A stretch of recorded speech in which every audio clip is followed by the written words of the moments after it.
All the other religions and their scriptures, which Westerners have called scriptures, are the ethical teachings of philosophers. They do not claim to be revelation from a personal God, for the very good reason that they believe in an impersonal, ineffable, unknowable principle. In Buddhism, you are absorbed into the ultimate oneness of the universe, where the self is annihilated. That's not God. Buddhism is atheistic. What is the relevance of the creation-evolution question? Well, I do think evolution is an important question, but that wasn't the question tonight. There are Christians who hold to various forms of theistic evolution. True, I don't happen to agree with that perspective, but the issue is, rightly identified, is this a designed, planned, intentioned universe? He wants to find fault with religions. He says there are errors in human reasoning, things that are impossible. Well, on what basis are they impossible? I mean, if my mind is an electrochemical event, it's a byproduct, an epiphenomenon of a physical process, you can't make a judgment tonight between what is impossible and what's not possible. Your brain is a weed growing in the garden, and so is mine. You reach your conclusions, I reach mine. It's as simple as that. There is no debate to be had because there's no transcendent criterion for truth, because there's no God. And there's no structure. Christopher dogmatically refuses to ask the question of origins, and of course he must. Oh, I'll just suspend judgment. Suspending of judgment is a metaphysical position. That's dogmatic. We can't avoid dogmatism. We can't avoid a metaphysic. We have to ask the question of origins, because the question of origins defines whether this universe is rational, logical, structured, moral, and everything else. Age of the universe is just a red herring, because he thinks that identifying me as a creationist will make me look bad in your eyes. Maybe he's right, but that doesn't answer the question whether God exists, how old the universe is. He claims that we've got this authoritative basis for physics. Leon Lederman, the Nobel laureate, said, "To believe things that cannot be proved is the essence of physics." I cited Ernst Mach, who said, didn't even believe in atoms. We don't have an established cosmology.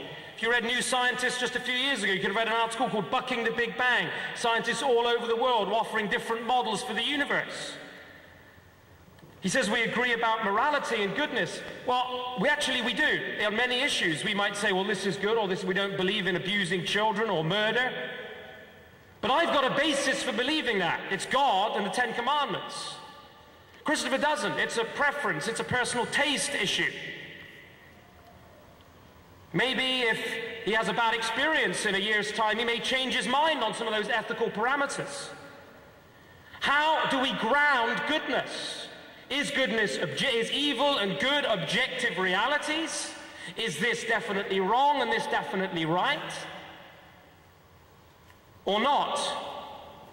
He says, imagine the universe is irrational. What's changed? Who cares? Well, thank you, Christopher. You've made my point exactly. He has acknowledged the point that we can only, without God, imagine the universe has meaning, and that's exactly my point tonight. Is that all you can do is imagine a morality, imagine a meaning, imagine a truth, and imagine that debate can be had, because there is no debate to be had tonight based on Christopher's worldview. He's borrowing from my worldview to have a debate. He's saying there is rationality, there's logic, there's structure, there's morality. But he doesn't want to ask the question, how are those things grounded or founded? He's totally sidestepped the challenge. He says we're biologically programmed to search for meaning. Well, why? Some people's meaning is to eat their neighbor. The Christians' meaning is to love their neighbor. Which is it? Which is true? If they're culturally conditioned, is it right to eat your neighbor? If the objective of life is to pass on your genetic material, then why not copulate with as many people as possible? Why not commit rape and so on and so forth? Because you're passing on more effectively your DNA than others. He has totally acknowledged my point tonight. That this universe is what the existentialists say it is without God. We are confronted with an irrational surd, and all we can do is say, let's pretend that goodness and truth are real things. Because Chris doesn't, he says he doesn't know God, or doesn't believe, he's not exactly compelled by all the evidences. That wasn't really the question tonight.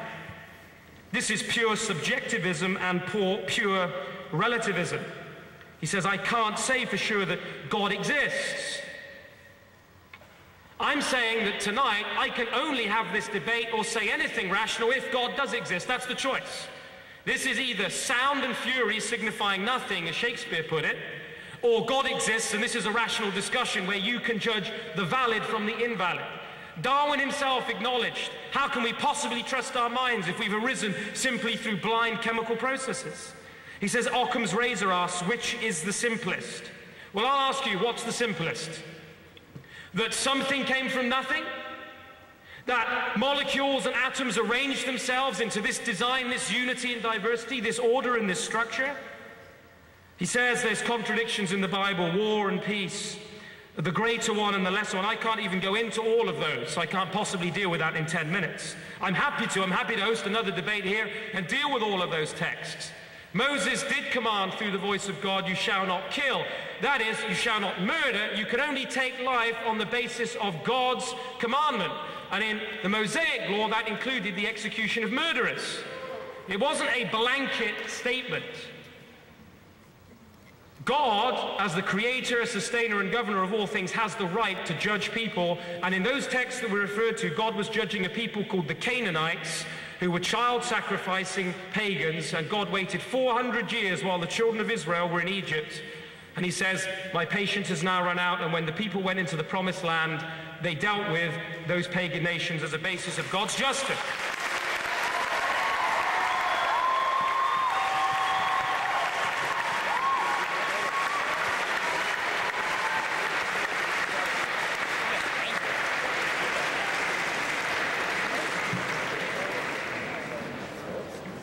Sir?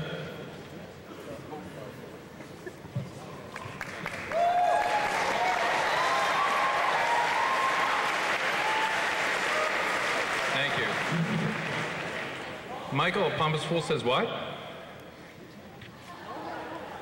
Yeah, you're pompous fool, ladies and gentlemen. Ah, I can hurl ad hominems as well. I know, it's okay, we'll talk about it at the break. Isn't it easy to hurl ad hominems, eh? Joe, you said suspending judgment is a metaphysical position because it counters your particular metaphysical position. I think my position is a metaphysical position just like the off button is a channel, right? It's not. It doesn't enter into that same realm that you're describing, and I think that's kind of that's an unfair tactic. One of the things I would like to ask you is basically the way I define people is a dogmatist is somebody who is unwilling to consider the possibility that they could be wrong. And one of the things I'd like to ask you is whether or not you think any or all of your beliefs in God could be false. Is that a possibility? Although this debate doesn't include a space for cross-examination, because I would have loved to have asked you a few questions, right. I will answer that. I believe that God is the precondition of all rationality. Okay. And therefore, to even have a rational discussion tonight, we need to believe in the existence of God. If I could be shown with respect to Christianity that there is something unequivocally contradictory and absurd about my faith, I would be forced to say rationally I must relinquish my faith. Okay, so then it is a possibility. Yes. Okay, so what we want to do now is we want to think about essentially the idea of the notion of an irrefutable set of beliefs, because when theists get up in the morning and they have certain beliefs about the way the world functions, they generally maintain that that is reality, that is, they're right, that is the way the world functions and whatnot. And if you have evidence that is presented to you that might convince you otherwise, you might be prepared to give up your faith or your belief in various types of gods.